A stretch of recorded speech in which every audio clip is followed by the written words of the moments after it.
večeru. Dovolite mi, da na začetku pozdravim Darka Ratajca, župana občine, gospod Renato Klančnik, direktorica Splošne knjižnice in doktorica Tanja Ozvatič, ravnateljico Mohorjeve družbe Celje. Občina Slovenske Konjice, Splošna knjižnica in Celjska Mohorjeva družba so soorganizatorji nocojšnje prireditve. In seveda, ne nazadnje, prisrčen pozdrav našemu osrednjemu gostu, profesorju doktorju Janezu Bogataju.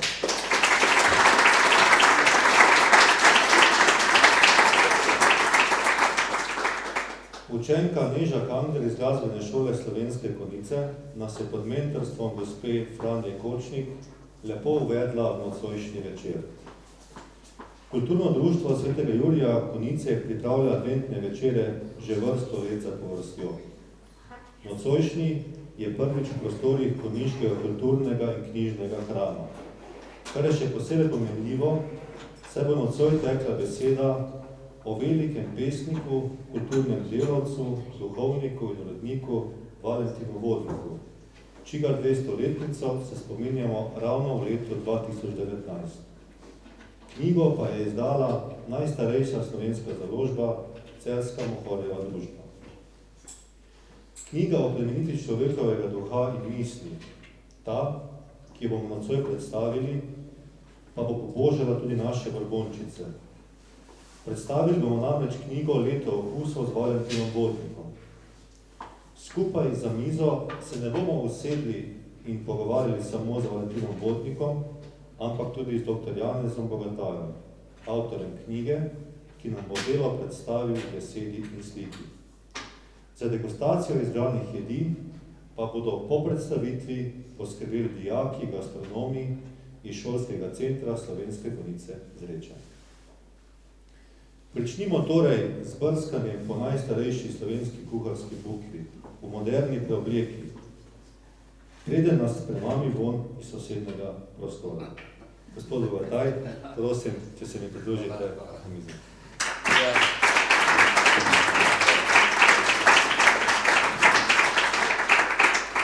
Dober večer želim vsem in hvala organizatorjem za prijazno povabilo.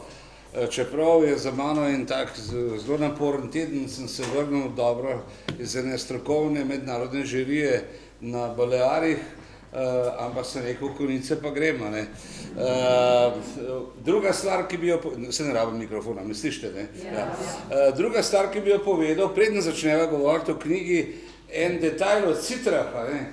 A veste, kako so se včasih ljudje učili citre igrati, ko še ni bilo glasbenih šol in niso not poznali? So izdajale založbe posebne papirje, ki so se položili na citre, se pravi na telo citr pod strune, in na tem listu so bile številke napisane, ker številke so pa le znali brati. In potem si ti s prstom strune obiral po številkah. 1, 2, 3, 4, 5, 6 in na ta način si se naučil melodijo igrati. Skratka, to je en tak detalj, sem rekel, jaz sem le pedagog in če so ljudje zbrani, mi je treba kaj takega povedati. Sicer pa dober večer še enkrat, zdaj pa začneva resnično najne teme. A se sliši brez? Vse? Ja, seveda. No pa pričnimo torej z brskanjem po tej najstarejši kuharski knjigi, ampak preden gremo na knjigo, bi vas prosil, pred časom ste nekje rekli, da so Konjice znane po enem vinu, ki se mu reče Portugalka in da je to baje čisto sveža novica. Ja, moram reči, da bi moral pobrskati po mojih zapiskih. Eden od mojih kolegov mi je rekel, a veš, da obstoja en vir, ki pravi, da so Portugalko prvič sadili na območju Konjic. In to seveda davno nazaj, pred stoletji. Ne vem, če ste informirani o tem, ampak nemški in avstrijski enologi so v lanskem letu ugotovili z raziskavo, seveda, da sta dve vini izvorno iz Slovenije, in sicer Portugalka, ki Belokranjci rečejo potrgalka, zato ker prvo grozdje je to, ki ga potrgajo, ne? In pa Modra frankinja. Žal v Republiki Sloveniji spet zaostajamo, ne? Ker ime Slovenija izvira iz angleške besede slov, in seveda zaostajamo in ne znamo tega izkoristiti v naši promociji. Potem, ko bojo pa Hrvate ugotovili, da je Portugalka njihova, bomo pa spet jokali. Skratka, toliko v to informacijo. Mislim pa, da bi bilo zanimivo, da bi na Konjiškem koncu se nekdo našel in te stvari bolj podrobno pobrskal, po virih, in seveda, če je temu res tako, potem najmanj, kar lahko naredite, da se je na tabla postavil z dovoljenjem Republiške cestne uprave, ena tabla postavil dobrodošli v rojstnem kraju Portugalke, recimo, ali pa kaj podobnega.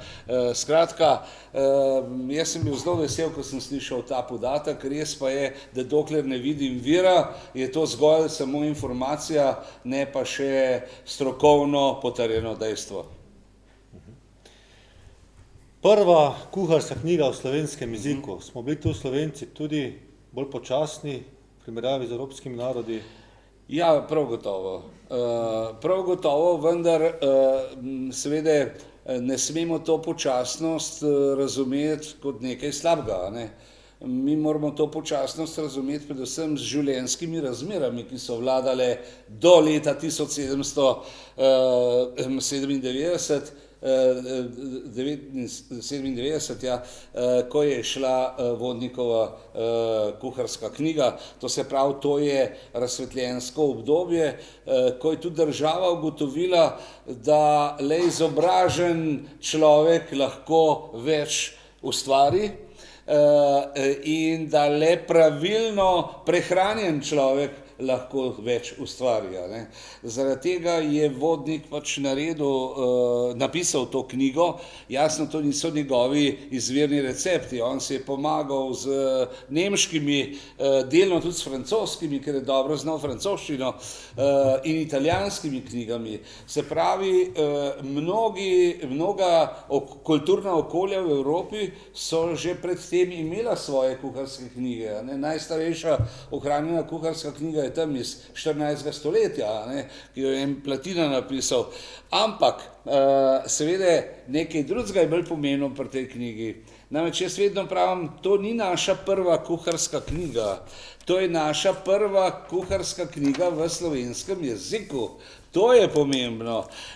In še nekaj, ko prebiramo to knjigo, ugotovimo, da je bil slovenski jezik na področju gastronomske, se pravi prehranske terminologije, besedišča, enakovreden takratni nemščini, italijanščini, francoščini, angleščini, ker smo z našim besednim zakladom lahko izrazili vse pojme, ne samo temeljne pojme, ampak vse gastronomske pojme, ki so bili takrat v veljavi.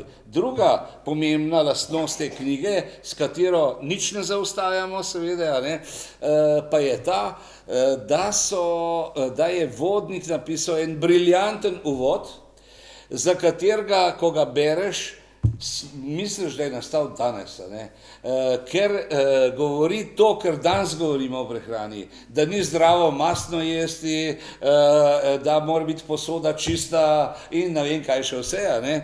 Govori pa tudi o tem, kdo je zadolžen za kuhanje, pravi, moški so za lekarniško kuhinjo, ženske pa za kuhinjo za štedilnikom. Skratka, zakaj je to napisal? Zaradi tega, ker se je v tem obdobju gastronomija počasi že osamosvajala. Ker gastronomija je bila prvotno del medicine, potem je postala del umetnosti, Konec 18., potem pa seveda na začetku 19. stoletja se je pa že povsem osamosvojila in govorimo o samostojni disciplini. Tukaj na našem posnetku imamo avtorja te knjige, Valentina Vodnika, in pa lepo razglednico, ki prikazuje njegovo rojstno hišo. Stavba danes še stoji, v njej se izvajajo razni kulturni programi. Tudi tukaj sem imel eno predavanje pred meseci o Vodnikovi kuharski knjigi. Je pa pač prenovljena, tako z vsemi muhami Zavoda za spomeniško varstvo, ampak o tem ne bomo zdaj govorili. Tako to zgleda, in pa, če poznate kaj, morda ta konec Ljubljane, takoj pa izgledalo približno v Vodnikovem času. To je najstarejša ohranjena fotografija, ki ne kaže seveda njegove rojstne hiše, ampak fotografija je posneta od njegove rojstne hiše proti polju, ja, takole, vidite, to je en tak gradič in tukaj pa dva bajerja, kjer so imeli race, in tudi Vodnik piše v svojem kratkem življenjepisu, da je kot otrok tam race preganjal potem raceku, ne bomo rekli ribniku, ker ni bilo ribno, ampak so race. No, sicer pa ta graščina z enim zelo lepim francoskim vrtom. V zadnju tista dolga črta, ki gre proti Šmarni gori in Grmadi, je pa seveda točno sedanja lokacija Celovške ceste, se pravi cesta, ki je peljala in še vedno pelje najprej v Medvode, potem pa v Kranj, pa tako naprej, pa do Bleda in še kam. Tako da vidite, kako se je to spremenilo. Boste zdaj kaj vprašali ali nadaljujem? Lahko. Ja, dobro, v redu. V glavnem Vodnika seveda tudi povezovalec za današnjega večera je izpostavil na prvem mestu, da je bil pesnik, ni bil pa prvi pesnik, to so naši kolegi slovenisti in pa literarni zgodovinarji zdaj ugotovili, da ni bil čist med prvimi, ampak to sploh ni pomembno. Pomembno je, kaj je on vse naredil. On je bil torej pesnik, to so naslovnica njegove knjige Pesmi za pokušino. Vsi poznamo pesem Zadovoljni Kranjec, ne vem, a je še v šolskem kurikulumu ali ni, ali so tudi tukaj ugotovili, da to ni več primerno za sodobne otroke in tako naprej, dobim kar ošpice, ker slišam take zadeve. Potem seveda on je tudi avtor bil prvega slovenskega časnika, Ljubljanske novice od vseh krajev celega sveta. In najbolj zanimivo tukaj ni samo vsebina, te novice so, a veste kakšne, takole velike. To se pravi, vidimo, kako se zgodovina ponavlja. Takrat smo imeli v 18. stoletju tako velike natisnjene novice, zdaj pa tako velik ekran naših mobilcev, kjer beremo novice. Skratka, to, ampak najbolj pomembno pa je, da te novice niso prinašale samo takih in drugačnih vesti iz domovine in tujine, kakšno pesem in tako naprej, ampak, kot vidimo na tem našem posnetku, so imele tudi že prve oglase. Se pravi, ta meč in bič, ki nas biča, zdaj sploh že več ne veš, a je članek ali oglas toliko tega, se že pojavi pri prvem sovjetskem časopisu. Omenil sem že njegov v rokopisu ohranjen življenjepis, kot vidimo, je imel zelo lepo pisalo tudi, in seveda izdajal je potem še veliko pratiko, malo pratiko, se pravi koledar slovenskega človeka. Te koledarji so bili odlično zamišljeni, ne samo s svetniškimi godovi, datumi, ampak tudi z napovedovanjem vremena, pregovori in tako naprej. Skratka, ena zakladnica številnih informacij na razmeroma majhnem prostoru. No, in seveda enega dela, pa žal nimam posnetka, pa ga moram omenjati, poleg prve kuharice v slovenskem jeziku je objavil nenavadno, za duhovnika pa za moškega priročnik o babištvu. To se pravi, prevedel je enega češkega avtorja, Vakoška, ki je bil v tistem času zelo popularen v Evropi in je prevedel priročnik za babištvo, se pravi priročnik za rojevanje, kar je zelo pomembno, ker mi še potem v 19. stoletju dobimo prvo babiško izobraževanje. Tudi moja prababica je bila ena prvih babic v Ljubljani, sem našel njen ime in priimek v seznamu babic, ki je ohranjen iz tistega časa. In je zanimivo, imela enega nezakonskega otroka, ki pa je bil kršen, ker je takrat cerkev to tolerirala, zato, da je konkretna ženska, ki je izvajala babiški poklic, imela lastno izkušnjo. Se pravi, da je na svojem lastnem porodu videla, kako to izgleda in je potem to znanje lahko prenašala naprej. To en kup takih podrobnosti, da ne bomo zašli, ker se moram držati ure. Jaz sem navajen na uro pa pol, na 2 šolski uri. To je odkritje vodnikovega spomenika v Ljubljani, veliko let po vodnikovi smrti, ampak vodnik je bil ves čas zelo, zelo popularen. Ta spomenik stoji še danes in to na istem mestu. Hvala Bogu, eden je tih spomenikov, ki jih en ali drug režim nista podrla. Kar v Sloveniji se je en hud problem, še danes. Stoji seveda ta spomenik na Živilskem trgu in tako je izgledal, predno so to stavbo na desni strani porušili. Tista stavba, ki je pa malo temnejša, a se da tole kaj predvaja, čakajte, da ne bom kaj porušil, pa stoji še danes in je del nadškofijskega kompleksa, če tako rečemo. Današnja slika vodnika, potem seveda spominska plošča Valentina Vodnika, ki se je odkril na Koprivniku. Vodnik je namreč v številnih krajih služboval, začel je najprej v Sovi pri Medvodah, pa je še na Koprivnik in tako naprej, se spet vrnil v Ljubljano. In na Koprivniku so mu odkrili spominsko ploščo. In po naključju se je ohranila tudi fotografija prisotnih dijakov in študentov, pa nekih profesorjev, ki so prišli seveda peš, takrat še ni bilo železniške proge, v Bohinj oziroma na Koprivnik na dan odprtja te spominske plošče. Ohranjena je tudi ena od kamnitih miz. Rečejo, vodnik se je rodil pri kamniti mizi. Ne. Takrat te kamnite mize še ni bilo. In tudi ta kamnita miza je kasnejša. Imamo nekatera pričevanja, recimo, govorite, tale iz obdobja med obima vojnama je ta miza bistveno drugačno izgledala. Ampak ni važno, to so že podrobnosti, to mi v stroki pač take detajle zasledujemo. Važno je, da je bil rojen pri kamniti mizi, kakšna je bila, ni to važno. Važno, da ni bila z ultrapasa, ampak ja, tako. Potem spominska plošča, na kateri je zapisano, da je bil, tle še piše, prvi slovenski pesnik rojen tukaj v Šiški in morda še tale obelisk, na katerem je pa seveda znameniti Vodnikov vers, ki pravi Korintu so rekli helensko oko, Ilirija prstan Evropini bo. To je en perfekten vers, ki nam pojasni, zakaj on to prispodobo uporabi prstan Evrope. Zakaj smo mi prstan Evrope?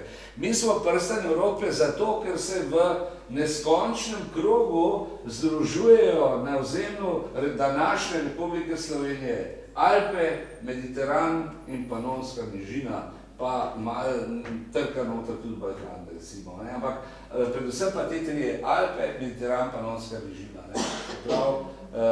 To je bistvo, bi rekel, vse naše kulture, vse naše različnosti. Naš največji adut v Sloveniji je, da smo različni in mislim, da je to zelo dobro. Dokler bomo različni, bomo bogati. Bogatstvo ni samo v številkah na knjižci, pa na bančnem računu, ampak je v duhovnem bogatstvu, v duhovni različnosti. To. Vse to se dogaja za časa cesarice Marije Terezije, to je ena taka montaža, malo bolj svobodna.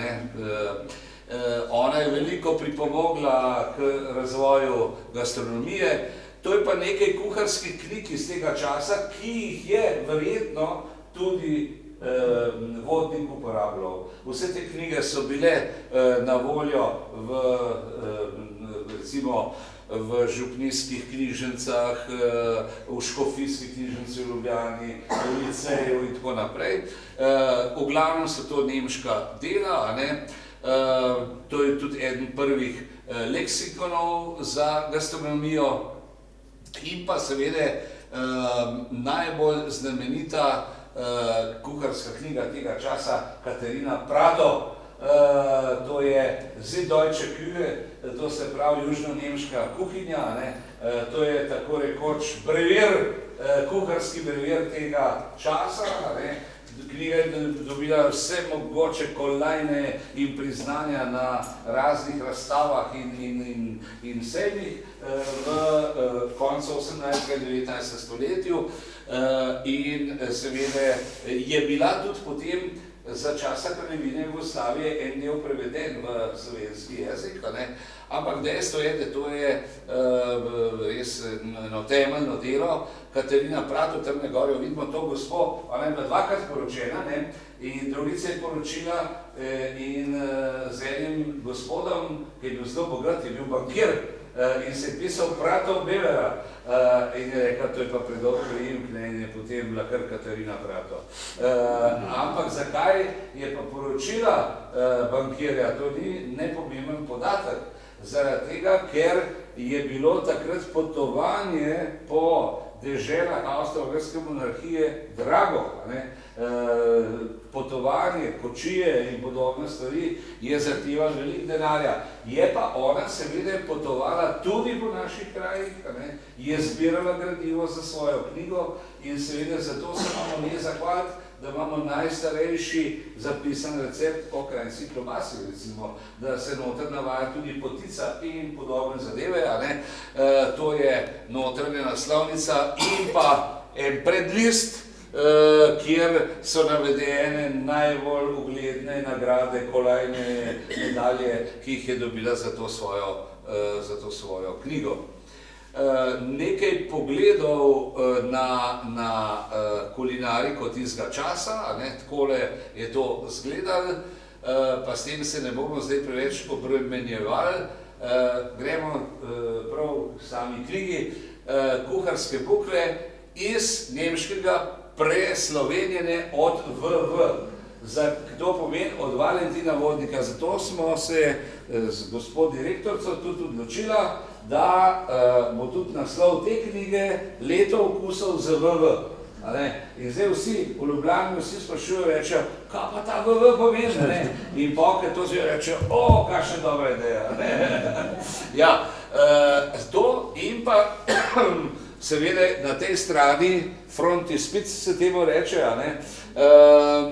ena grafika, ena krajinska žena, ki v oblačilnem videzu tistega časa, v enem takim značilnem ambientu kuhinje, zapomnite si tale hlebec tamle okrašen, bomo še nekaj videli na to temo, in spodaj en zelo lep vers, najboljši jedi za lačne ljudi. Temu bi danes rekli, kakšen slogan, to bi kakšna marketinška agencija hitrih 30.000 evrov pokasirala za tak umotvor. No, če malo pogledamo, smo že tukaj, na desni strani imamo eno upodobitev enega nemškega slikarja, upodobitev enega kuharja, ki izdeluje ene take, bi rekel, pečenjake, ki jih Vodnik imenuje bandeljci. Zdaj, ta beseda je malo problematična, ampak šele skozi analizo recepta smo ugotovili, da gre za neke vrste pogača, ki so se pripravljali tako, da si najprej band položil, obod, oboden si bi temu rekel, recimo, obod in potem neko polnilo, čez spet testo in to testo si tudi okrasil z nekimi trakovi iz testa, s kakšnimi ptički in kaj podobnega, tako kot bo zdaj za Božič v tistih krajih v Sloveniji, kjer delajo poprtnik, mižnjek, župnjek in druge te obredne kruhe božične bojo na podoben način krasili. In tukaj vidimo, tudi ta ženska z Krajinskega dela nekaj podobnega kot ta kuhar iz Nemčije. Potem imamo pa tukaj eno značilno stran, to je seveda v bohoričici napisano,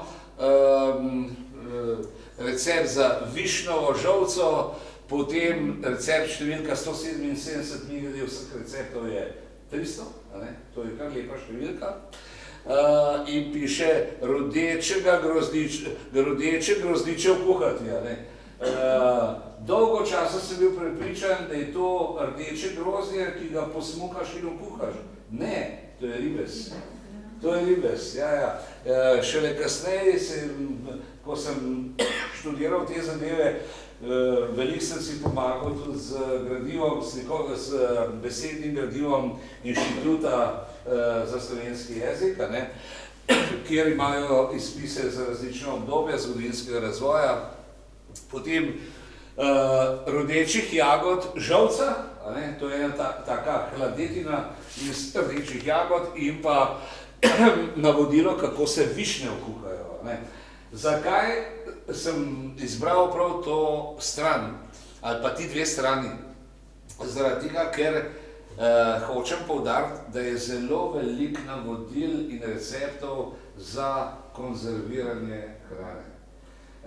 Mi smo sicer od srednjega veka, saj pa potem vse do izida te kuharske knjige poznali nekatere konzervacijske načine, in sicer dimljenje mesa, vlaganje kosov mesa v svinjsko mast, recimo, potem sušenje na burji, recimo na Primorskem, na Krasu in tako naprej. Ampak to je bilo še premalo. In seveda, če se je človek želel kakovostno prehranjevati, je potem seveda tudi vodnik moral temu slediti in je iz tuje literature našel primerne recepte, ki so govorili, kako tudi sadju podaljšaš neko obliko, ki je primerna za uživanje.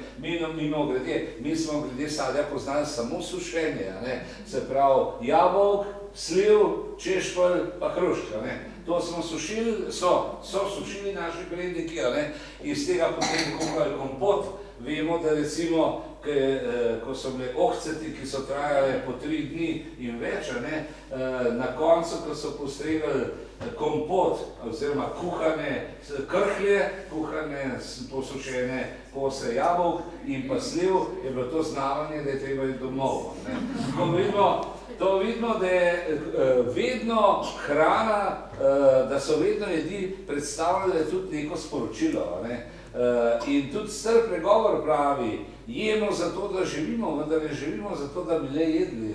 Se pravi, mi moramo skozi jedi, skozi jedilne obroke spoznava tudi vsakdanjike in praznike človeka, posameznika, družine, skupine, prebivalcev neke doline, nekega kraja, neke pokrajine ali pa naše dežele in države v celoti. Zdaj seveda, ko raziskujemo te zadeve, ubiramo vse sorte metode. Ena je tudi ta, recimo, da delamo na osnovi recepta rekonstrukcijo. Tukaj je primer za vodnikovo solato, zdaj to imenujemo, vendar v originalu se imenuje to Rapunzelova solata. Rapunzel vemo, kaj je. To se pravi motovilčeva solata, ki je narejena tako, da se spodaj da motovilec, potem se pa skuha ena cvetača ali karfiola, se jo položi na sredo, okrog se pa položijo lepi kupčki iz naribane kuhane pese in iz naribanih trdo kuhanih jajc. Zadeva, če jo daste na mizo, tudi likovno zelo dobro izgleda. Mi doma to večkrat naredimo in zdaj smo imeli znance, prijatelje na večerji in je rekla, prijateljica je rekla, se mi je kar nerodno začeti jesti, kako lepo zgleda. Skratka, na začetku sem pozabil povedati, naslov mojega predavanja je bil in zakaj nam je nos ravno nad usti. To ni moja izmišljotina, to je ena misel Valentina Vodnika, ki je navajal seveda takratne prebivalce Slovenije k temu, da je hrano treba tudi daj povohati. Danes bi mogli to spremeniti, danes bi mogli pa napisati in zakaj so nam oči ravno nad usti. Danes vedno bolj jemo z očmi, pa premalo z nosom. Naši nosovi so popolnoma deformirani že, to je dejstvo. In zato se v sodobni gastronomiji močno poudarja te vonjave, recimo, ki jih imajo določeni jedi in tako naprej. Skratka, tukaj vidimo pač eno rekonstrukcijsko rizmo, kot mi etnologi temu rečemo, da pridemo do podobe, kako je to izgledalo. To je bilo konkretno narejeno za eno pogostitev v Narodnem muzeju v Ljubljani in potem je to rizmo dobil kuhar in je potem na osnovi tega on jed pripravil. Tako se dela. Kuharji so mojstri za kuhanje, drugi smo pa mojstri za to, da jim damo pravo informacijo, kako naj se skuha. No, takole je primer te solate, še ena varianta, recimo, in potem še nekaj jedi. Občasno se zlasti v Ljubljani veliko dela nekih sprejemov, pogostitev tudi na temo Vodnikovih jedi in to je bil tudi en namen te knjige. Če so te jedi tukaj kopije jedi, kakršne so se pripravljale po Vodnikovi kuharski knjigi, je v tej knjigi interpretacija teh jedi. To pomeni kaj? Mi spoznamo bogato prehransko kulturno dediščino, ki nas navdihuje do te mere, da iščemo naše sodobne interpretacije tega. To se pravi interpretacije, ki so po meri našega načina življenja, po velikosti, po tehnologijah, ki jih uporabljamo in tako naprej. Vendar še vedno ostajajo v takih okvirih, da posamezna jed ne izgubi svoje istovetnosti ali identitete, kar je izjemno pomembno. Tukaj so neke sladice. Recimo, zelo veliko je receptov za torte. Pesina torta, torta iz pese, krasna, prekrasna. Pa še razne mandljeva torta, ajdovnikova torta, noter pri Vodniku, torta iz ajde. Zakaj torte? Zaradi tega, ker torte so mlad kulturni pojav. Tort prej niso poznala. In na Slovenskem se spominjam, če gledam, da je kakšne stare fotografije porok iz prehoda, iz 19. stoletje, pa ponekod iz revnejših predelov Slovenije še po drugi svetovni vojni imate recimo nekdanjo svatovsko pogačo, se to poznate, prvotno je bila podolgasta, zato so rekli dojenčku, joj, kakšna lepa štručka. No in potem pogače postajajo okrogle, se pravi, ponarejajo podobo torte in tudi okrasi na pogači izginjajo, tisti, ki so prvotno bili, rože iz krep papirja in tako naprej, ampak začenjajo iz testa delati, ponarejati neke ornamente, ki so podobni ornamentom na tortah. Tako da vidite, kako se en kulturni pojav postopoma, skozi razvoj spreminja v nekaj novega. Tako da za to knjigo sem jaz izbral 12 najboljših slovenskih kuharjev in eno kuharico in sestavil sem menije za vsak mesec in potem so te menije oni dobili, seveda tudi za razlago terminov, ne, ker nekatere besede so bile malo arhaične in jih ne bi poznali in so potem oni svojo podobo in pripravo določenih jedi pripravili. To je, bi rekel, bistvo te kuharske knjige in zdaj, ko sem bil v Španiji, ne, so bili vsi tam mednarodna navdušenja, sem pač povedal, kakšna knjiga je šla, so bili več kot navdušeni. Tudi eden največjih svetovnih kuharjev, Heston Blumenthal, morda ste že slišali za njega, drugače pa potipkajte na medmrežje, pa boste videli, kdo to je. To je res eden izmed 3 največjih svetovnih kuharjev, ki je bil enkrat že v Sloveniji tudi in sicer je prišel gledati, kako mi polhe jemo, ker je njegova ekipa informirala o tem in je iskal take nenavadnosti in rekel, to pa moram videti. In če greste na YouTube, na YouTubeu vtipkajte noter Dormouse, to pomeni polh, Dormouse, Heston Blumenthal Slovenija, recimo, in vam ene 2 filmčka vam padeta, kjer je on gor prisoten. Ampak naši mediji tega niso objavili. Mi objavljamo, kako eden z nožem v hrbtu leta po Sloveniji, mi objavljamo vsak meter nezgrajenega drugega tira in podobne stvari. To, da bi pa se pohvalili s čim takim, pa ne.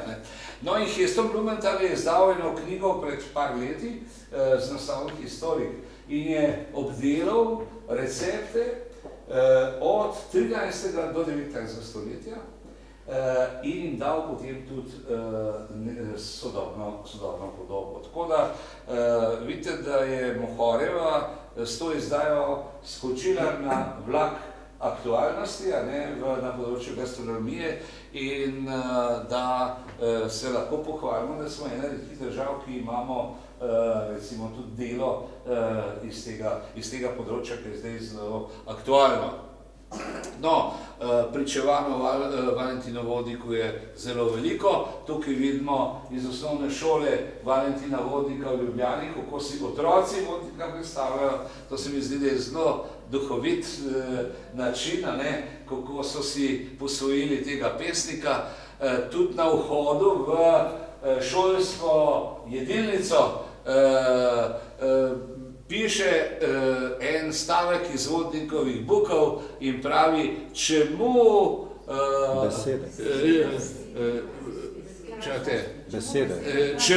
čemu besede krasti, ali ni slovenski jezik zadosti zmožen.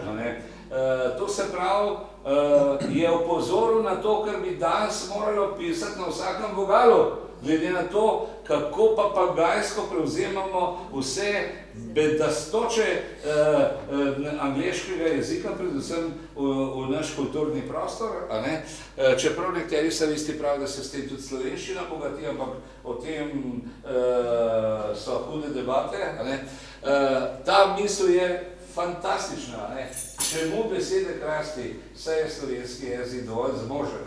To se pravi, on sam se je zavedal tega, da lahko vse pojme, kot sem že prej omenil, izrazi v slovenskem jeziku. In pa nad vrati še en napis v šoli Valentina Vodnika, najboljši jedi za lačne ljudi. Glede na kakovost šolske prehrane seveda bi rekel, da temu ni vedno tako, ampak to kdaj drugič.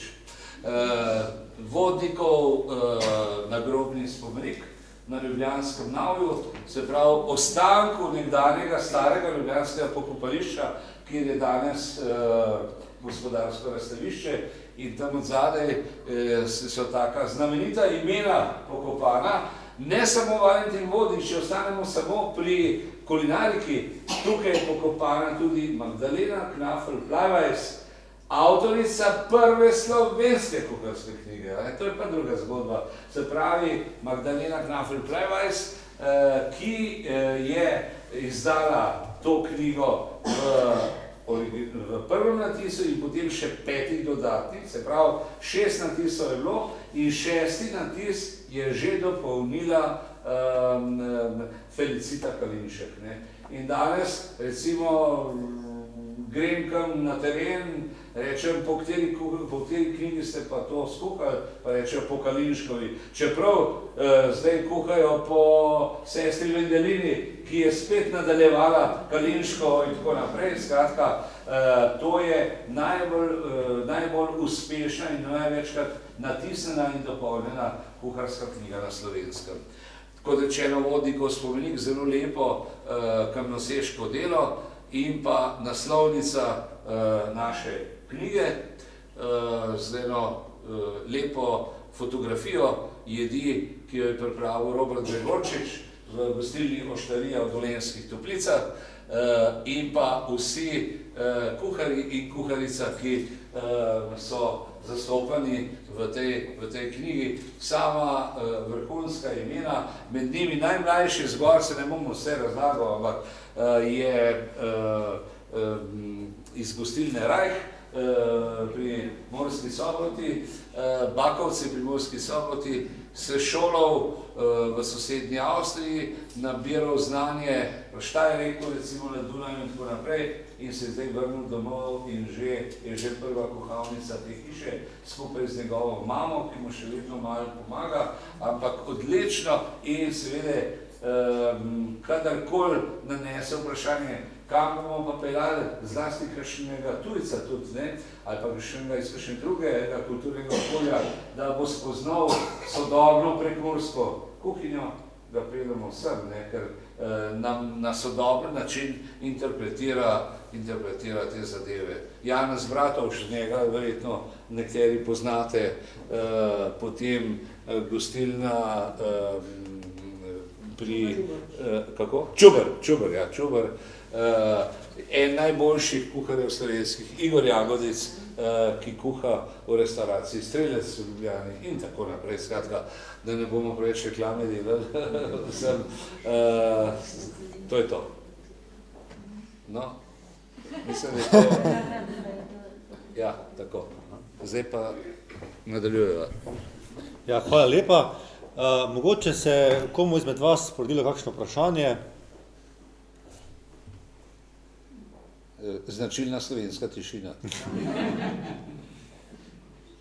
No, mene pa vseeno zanima, tako kot poznavalec, a menite, da so včasih ljudje jedli bolj ali manj zdravo kot danes, oziroma boljše, slabše, lahko to sploh primerjamo?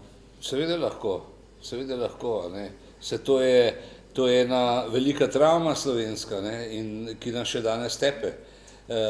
Hrana revščine, nekdanje revščine, je danes najbolj zanimiva hrana, ne.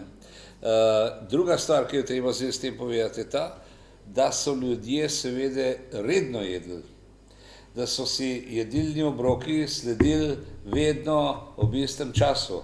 Drugič, da so tudi hitro kuhali, če je bilo treba, ampak ko so se pa usedli za mizo, so pa počasi jedli. Predvsem niso za mizo mislili na druge stvari, ampak so se skoncentrirali na jed. To je bistveno pri celi stvari. Danes pa sediš s kom na kosilu, recimo, in debata teče in rečem, ja, tale grah je pa prav okusen, pa mi reče, kakšen grah? Sploh ne ve, da je grah jedel, a veste, to je, se pravi, mi dejansko za mizami počnemo zelo čudne stvari včasih, tako da res pa je, da ljudje so predvsem imeli drugačne zadolžitve glede dnevnih urnikov, recimo štrukli, vsi poznate, s skutnim nadevom ali pa z jajci, Kdaj so se štrukli jedli? Štrukli so se jedli zjutraj, so se desci nabasali štruklov, potem so pa kose dali na ramo, pa so šli kositi, recimo v alpskem svetu, do poldneva, ko je zvonilo v cerkvi, ampak do poldneva so tako vihteli tiste kose, da so se vsi tisti štrukli že skurili v želodcu, in ni bilo treba nobenih luninih men gledati, da boš hujšal in kupovati take in drugačne tablete, ker je bila hrana in delo sta bila v enem logičnem sorazmerju, to je bistveno. A ne? Tako da danes je pa ravno obratno. Ne? Danes pa ljudje jedo recimo štrukle, kaj jaz vem, dopoldne, zgodaj, ko pridejo že v službo, začnejo eni, ne? Pa pol Slovenije spi. A ne? Jasno, če sediš za pisalno mizo, nam štruklov jedo, a ne? Ampak kakšno lahko solato, recimo, ali kaj podobnega. Ne? Skratka, vidimo, da smo mnoge resnice zanemarili. In druga stvar, ki je povezana s tem, je pa neke vrste frustracija, če temu tako rečem.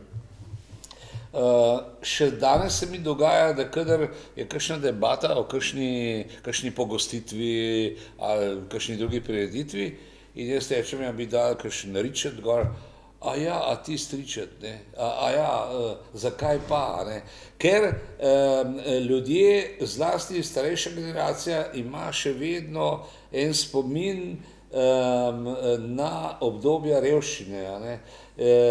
In ta hrana je dejansko v tistem času označevala revščino. Sej potem, če ti zlasti mlajše ljudi, recimo šolsko mladino, pripelješ sistematično z zgodbo do te jedi, so vsi navdušeni. Če boste vi otroke danes vprašali, kaj boš jedel, a bi rajši jedel pico ali bi rajši jedel, ne vem kaj, si postržjačo, a ne, bo vsak rekel pico, ne, čeprav sta to brat pa sestra, ne, to se pravi, gre za isto tehnologijo, a ne, kvašeno testo, samo obloga je drugačna, a ne. Če boš pa ti otroka seveda seznanil s tem, kako je neka postržjača, recimo, kdo je prvi v njej pisal, ker pisatelj jo omenja, ob kakšnih priložnostih so jedli in tako naprej. Se pravi, če ga boš skozi zgodbo pripeljal do določene jedi, se bo pa komaj čakal, da bo to tudi okusil. Tako da več časa bi si morali vzeti za te stvari. In mi danes govorimo o fast foodu in o slow foodu, se pravi o tem negativnem prehranjevanju in o počasnem prehranjevanju. Tudi preteklost je poznala tako fast food kot slow food. Ampak fast food je treba razumeti na dva načina, kot sem že prej omenil. Šlo je včasih za hitro kuhanje, recimo ena tolminska frika, se hitro naredi. Slanino prepražeš, jajca, sir, gor, tolminc, in se ena taka palačinka iz tega, to je hitro narejeno. Ali pa jajce na oko, pa ocvirki, to je hitro. Se pravi, hitro so znali tudi skuhati, ampak ko so pa jedli, so se pa skoncentrirali. Tiste pa za hrano ni bilo prav dolgo časa, ampak so se skoncentrirali. To nas uči prehranska kulturna dediščina. Zanimivo, tule pri mesecu maju pade v oči dobra jed imenovana soromak. Ja. Kakšna zgodba je pa tukaj? Ja, to je pa ena jed, ki izvira iz nemškega sveta in sicer še iz srednjega veka in se je imenovala Arme Ritter.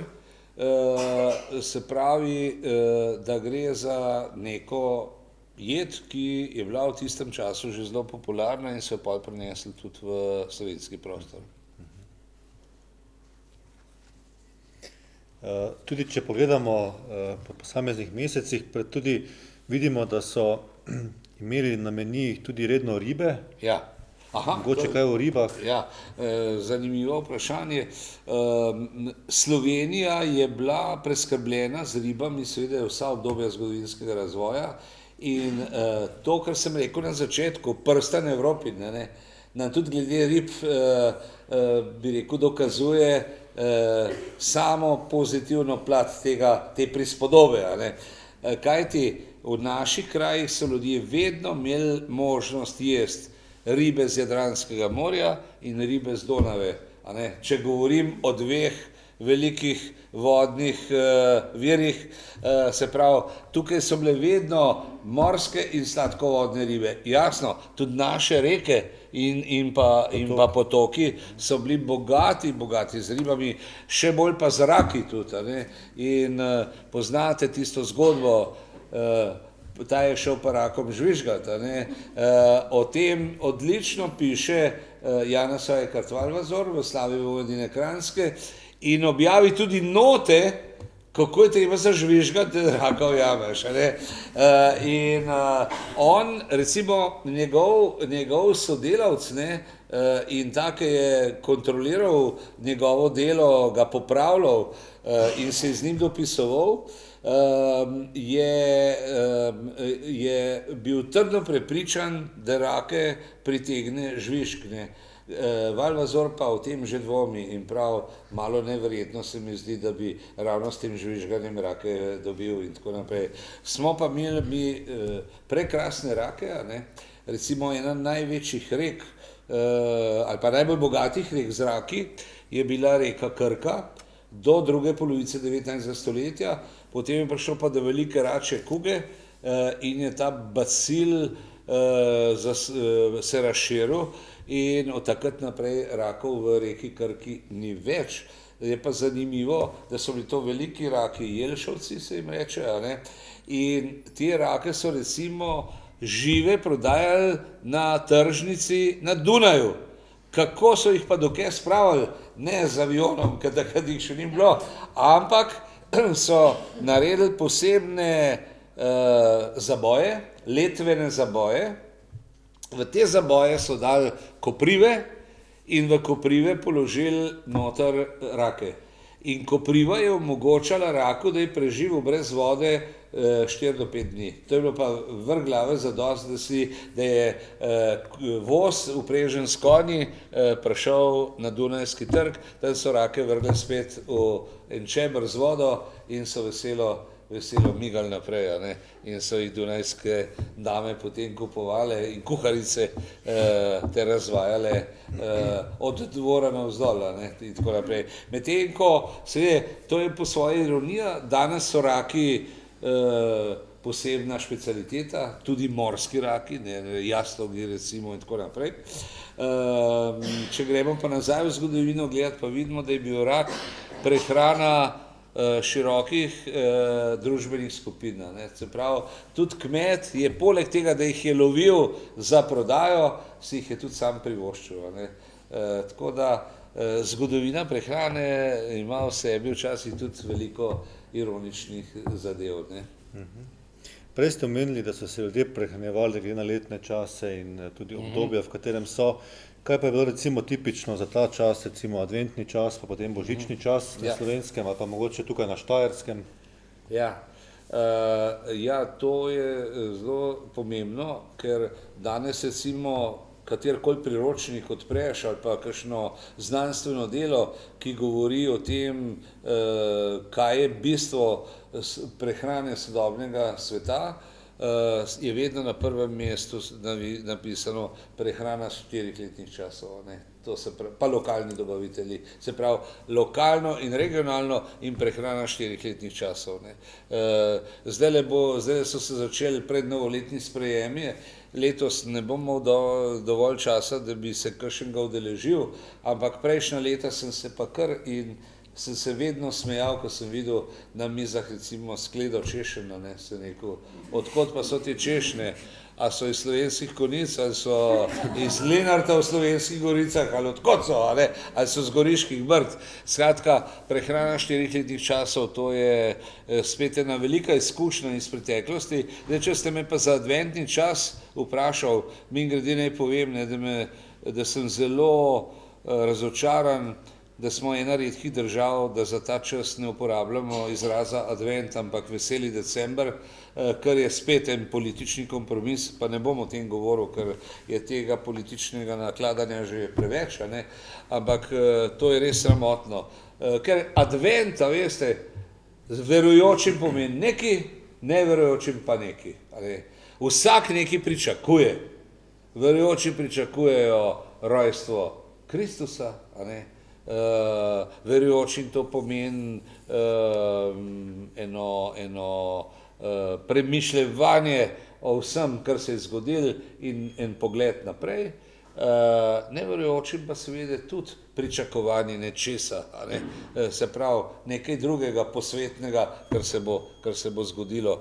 Tako se pravi, da tisti, ki pravijo, da je advent vezan samo na religiozno vsebino, se zelo, zelo motijo, in je škoda, da tega ne uporabljamo. No, zdaj pa k jedem, to je bil čas posta. In advent je prvotno trajal dlje časa kot samo 4 tedne. Advent se je prvotno začel takoj po Martinu. Martinovo je bilo zadnje praznovanje. Martinovo je bil zadnji dan v tekočem letu, ko so se še delale koline, ali pa so se začele delati koline. Zakaj? Ker se je bilo treba pripraviti tudi mesna živila za praznično obdobje samega Božiča. Tako da te, se pravi, jedi posta so bile pa povezane z raznimi kašami, recimo, stročnicami, skratka, zelo, zelo skromno. Nikakor pa ne, seveda, mesno, to pa na vsak način ne. Se pravi, okrog Martina so se še enkrat fajn najedli, potem je bilo pa konc, do Božiča. In pol po Božiču je bil spet konc, in naslednje obdobje je bil pust, ko so se spet najedli, in kaj je bilo treba dati v želodec tudi nekaj mastnega, ker ta maščoba je bila v bistvu pivnik za čezmerno popiti alkohol. Takrat je bila ta alkoholna prisotnost seveda zelo močno izražena, ker so ljudje morali biti malo zmešani, da so zlasti deci in fantje, ki so pod maskami divjali naokrog, in ljudi potem strašili in tako naprej. Druga taka značilnost adventnega časa so nekateri prazniki, ki segajo daleč nazaj v zgodovino, se pravi, njihova krščanska oblika je samo oblika, ki jo še danes poznamo, je pa to nasledek nekih poganskih verovanj, recimo divja jaga, tiste zadnje dni pred novim letom in tako naprej je že ena taka zadeva, potem lucije, so tudi en arhaizem, to ni samo povezan z sedanjo obliko svete Lucije, ampak z mnogo starejšimi oblikami nekih duhov, demonov. Ljudje so pač verovali, da leto se zaključuje, in da duhovi prednikov se vračajo nazaj, gledati, kaj smo naredili v tekočem letu, ali smo bili dobri ali slabi, in seveda zato najdemo še v novejšem času primere, ko na božično mizo dajo še en krožnik več, ali pa eno mesto še več. Za koga pa to? Koga pa pričakujete? Ja, danes po noč bojo prišli pa naši predniki, da bodo tudi oni imeli kaj jesti. Mislim, to je taka lepa simbolika. Tako da mislim, da je to eno res prekrasno obdobje v vsakem letu, in jaz vedno pravim, Martin, glavna jed za Martina mora biti perutnina, ne samo gos ali pa raca, tudi puran, kura, patelj in piščanc. Zakaj? Ker perutnina praska s kremplji nazaj. To se pravi, Martinovo je neke vrste inventura. Pogledamo nazaj, kaj smo naredili, pogledamo v kaščo, koliko imamo zloženega, koliko smo bili pridni, pa koliko smo kumarcev kuhali, ali smo jih kar pri Eti kupili. Medtem ko Božič pa novo leto imata pa svinino, prasca, prasec pa z rivcem rije naprej. On je pa, to je pa napovedovanje, kaj bo, se pravi, to je načrtovanje, pogled naprej, kaj se bo zgodilo. Čeprav seveda moramo biti previdni, glede svinine, prašič je postal spet zelo pomemben šele proti reformacijo, ker so reformatorji, zlasti Martin Luther, je v enem svojih besedil napisal, da je Bogu vseeno, kaj jemo in kako smo oblečeni. Ne? In to je pustilo take močne posledice, da se je od takrat naprej potem spet začelo uveljavljati v večji meri svinjsko meso. Recimo za Veliko noč mi danes povsod, če rečeš, kaj pa je velikonočna značilna jed na Slovenskem, ja, šunka, kje pa, a ne, šele od 16. stoletja naprej, prej pa ne. Jasno, imeli so prašiče, pa veliko so jih imeli, ampak šunke so prodajali, ne? To je bilo, ali pa so jih morali dajati zemljiškemu gospodu, tok pa tok ta sprednjih stegen, pa tok ta zadnjih. Na Krasu, a mislite, da so kraški pršut od pamtiveka delali? Najstarejše pisno pričevanje o kraškem pršutu je iz sredine 19. stoletja, ker Kras je bila revna pokrajina, Kraševci so izsekali, rečejo, Benečani so Krasu zadali ogromno škodo, vse hraste so posekali, zato da so imeli pilote, ki so Benetke gradili. Kje pa? Oni so dobili pilote od drugod, gori za Peninov. Kraševci so sami vse posekali, ker so rabili les za kurjavo, in je to ena pusta pokrajina potem. In svinjska stegna so pa seveda prodajali v Furlanijo in dol v Benečijo, ker so tam je pa ta kultura pršuta bila seveda zelo, zelo razvita in to se seveda še zdaj pozna, ker dobri pršuti so seveda tam dol, Parma in okolica. Skratka, vidite, je zelo, zelo pomembno, kakšno kilometrino ima tudi ena jed, recimo, se pravi, iz kakšne dediščine črpa zadeva. Tako. Kdo kakšno vprašanje? Izvolite.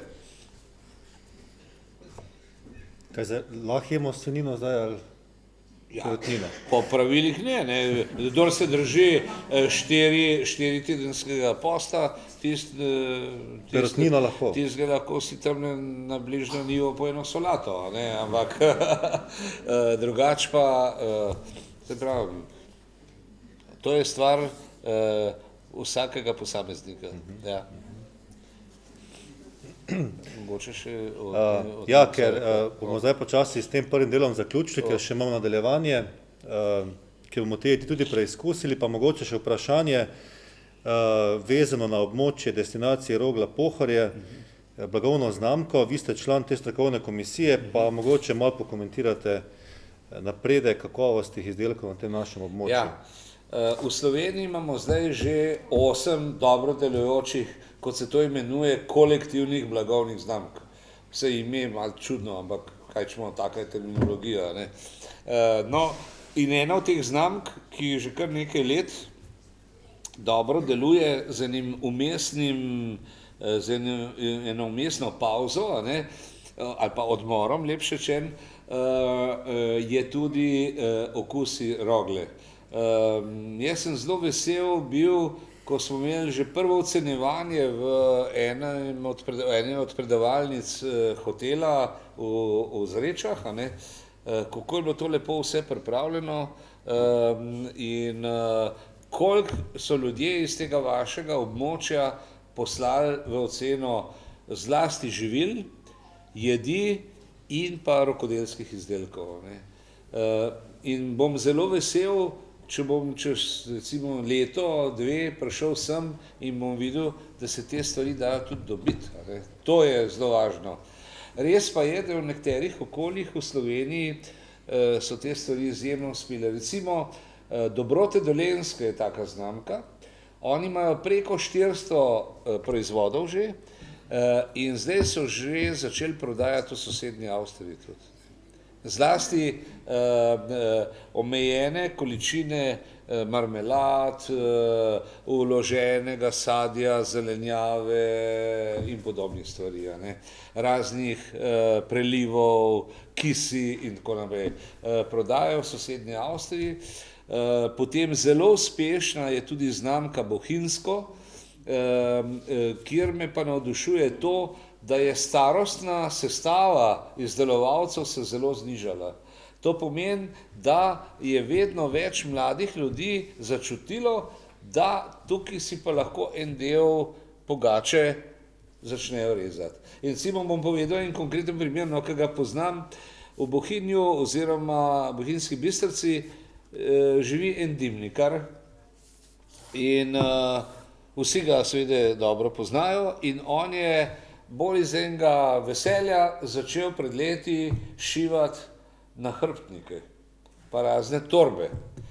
In je videl, da ima tukaj neko idejo, neko nadarjenost in je to pripravil do ene izjemno visoke ravni in dela zdaj nahrbtnik za lovce, nahrbtnik za ribiče, nahrbtnik za pohodnike, nahrbtnik ne vem za koga, vse, pa razne torbe, jih prodaja tudi že sosedom Avstrijcem, turisti vse pokupijo, ima že 2 dodatno zaposleni, poleg njega in njegove soproge. En lep primer, kako se z inovativnostjo da stvari doseči. Seveda, vljudno vas naprošam, da ne bi zdaj kdo še v Konjicah začel nahrbtnika delati. Ker to je tudi značilno na Slovenskem, najprej nimamo nič, pa se pa en nekaj spomni, zdaj bomo pa vsi to delali. To se pravi, ni bistveno kopiranje, ampak kapiranje, to je bistveno. In seveda okusi Rogle so prav gotovo odlična zadeva. Te kmetije gor iz Ravgle, kot se reče to pri vas, so res me presenetile, recimo, zdaj se ne spomnim priimka, ena gospa ima krasne jagode, recimo, in tako naprej. Skratka, ko bo to zdaj enkrat zaživelo, vse delno že živi, ko bodo tudi hotelirji spoznali, da je treba lokalne dobavitelje imeti, ko bojo imeli v vsakem jedilnem listu, ne bo pisali jagodna torta, ampak torta z jagodami gospe te pa te, takrat bomo videli, da stvari dobro živijo. Dejstvo pa je, moj kolega je v ponedeljek, ko smo imeli eno tako debato, je rekel, se v hotelih se nič več ne kuha. Mislim, to je rečeno bolj prispodobno, ampak veliko je pa tudi resnice. V sosednji Italiji se dogaja, da hoteli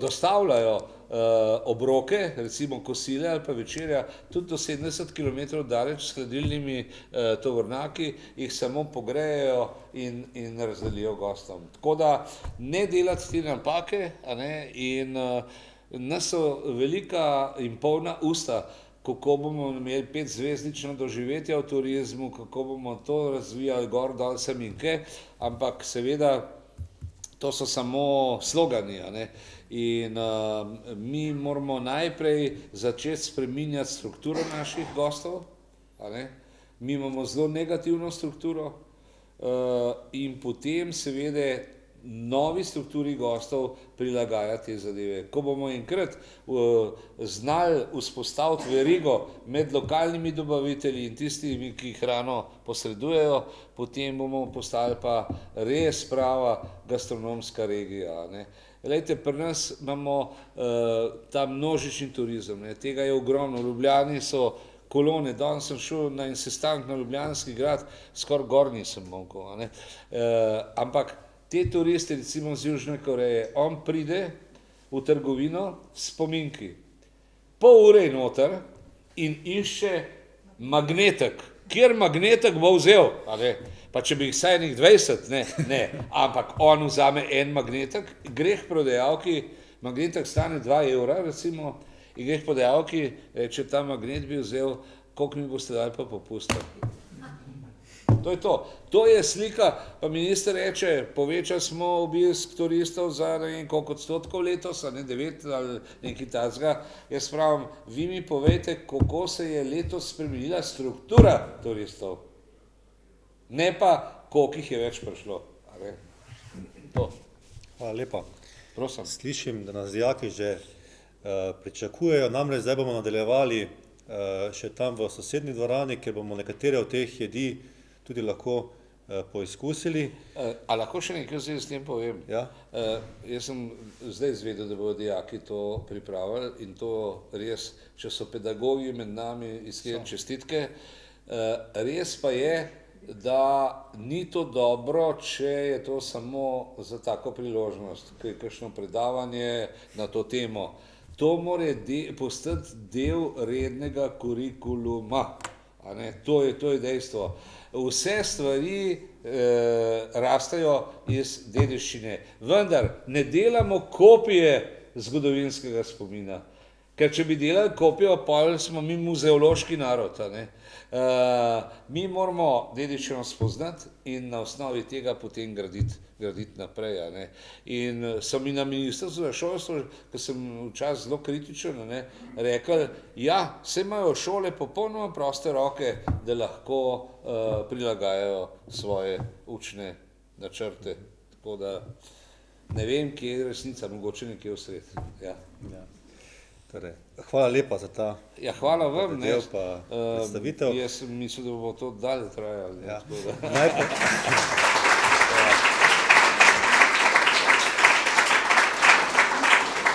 Dovolite pa sam za sklep še nekaj besed direktorice Mohorjeve, gospe Tanje. Lepe pozdrave tudi iz Celjske Mohorjeve družbe.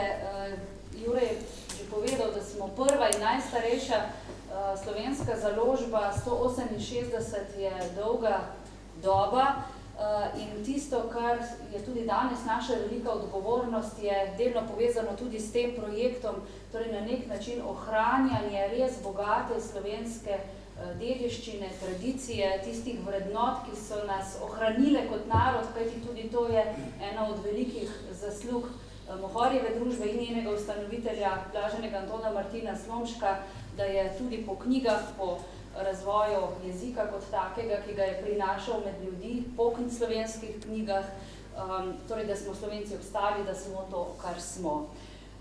Gospodu Bogataju sem zelo hvaležna za tale predlog, ni to prva Vodnikova knjiga, ki je šla pri Mohorjevi, tudi del faksimila kuharskih bukev z nekaterimi recepti je, mislim, da 2014 pri Mohorjevi že išel in je še zmeraj na voljo. Pa tudi sicer je gospod Bogataj z Mohorjevo korenito povezan prek svojega starega strica, Frana Saleškega Finžgarja, ki je bil pol stoletja tudi zelo produktiven in dragocen sodelavec in snovalec in vodilo Mohorjeve družbe. To knjigo smo pa, kot je bilo rečeno, zasnovali z 12 gostinci, tudi podatke o njihovih gostinskih hišah najdete v knjigi in če jih boste obiskali, ko boste kaj potovali po Sloveniji in boste povprašali za vodnikov meni ali pa če se boste vnaprej naročili, vam ga bodo marsikje tudi z veseljem postregli. Mesec v novembru vem, da je gostilna Čuber to ponujala, v decembru pa mislim, da Bratuš v Ljubljani. Tako, včeraj smo jedli eno jed. No, predvsem pa smo seveda knjigo pripravili kot kuharsko knjigo, kar pomeni, da so vse jedi narojene in res razložene po postopkih tako, da si jih lahko skuhamo doma. Nekaj sem jaz tudi že pripravljala, pa je šlo, pa je celo dobro izpadlo. Res pa, da še nisem primerjala, kako to zgleda pri kuharjih v resnici. Verjetno malo drugač, delček tega bomo pa tudi danes videli. Tako da res hvala lepa tudi vam, da ste si vzeli čas na tak zimski večer. Meni je to zmeraj zelo lepa prispodoba. Verjetno veste, kako so se včasih Mohorjevke brale. Tako, ko se je zima začela, so se sosedje zbirali ob pečeh in jih prebirali. In taki zimski večeri, ko se dobimo ob kakšni Mohorjevi knjigi, so mi spet dragoceni, da na to pomislimo in da se zavedamo, da je tudi knjiga vrednota taka, ki prinaša kulturno dediščino pa sploh. In to novico ali informacijo smo prihranili čisto za konec, gospod Bogataj bil skromen, pa se tudi nič ni pohvalil. Torej, na knjigo smo ponosni zato, ker prinaša v tem Vodnikovem letu njegove recepte, njegovo dediščino na področju kulinarike, pomembno zaradi tega obujanja in pa seveda priprave na sodoben način. Hkrati je pa res izjemne fotografije prispeval fotograf Tomo Jeseničnik, oblikoval je Primož Pislak, izredno se je tudi s tiskom potrudil Dravski tisk. Izbor, ideja je seveda gospoda Bogataja in vse to je pripeljalo tudi do tega, da je knjiga pred 2 tednoma prejela tudi nagrado, naziv iz Pariza, boste mi pomagali na področju kulinarične dediščine. Ja, to je največje svetovno tekmovanje, ki ga organizira Gourmand International. Lastnik tega tekmovanja je Edouard Cointreau. To je eden od 3 bratov Cointreaujev, ki so lastniki tudi likerja Cointreau. Se ga poznate iz kakšnega bifeja, to so take štiriglate pomarančen liker v štiroglatih sklenicah rjave barve, s črno-zlatim napisom. In Edouard Cointreau, en od teh 3 bratov, je lastnik tega tekmovanja. Vsako leto pride na tekmovanje okrog 4000 do 5000 knjig iz celega sveta, ki so izšle v preteklem letu, in potem je več kategorij in za vsako kategorijo najprej izberejo zmagovalko za posamezno državo, potem pa na svetovnem srečanju izberejo pa iz teh zmagovalk posameznih držav pa absolutno zmagovalko v določeni kategoriji. Tako da mi zdaj lahko čakamo, če bo še kaj več od tega. Ja.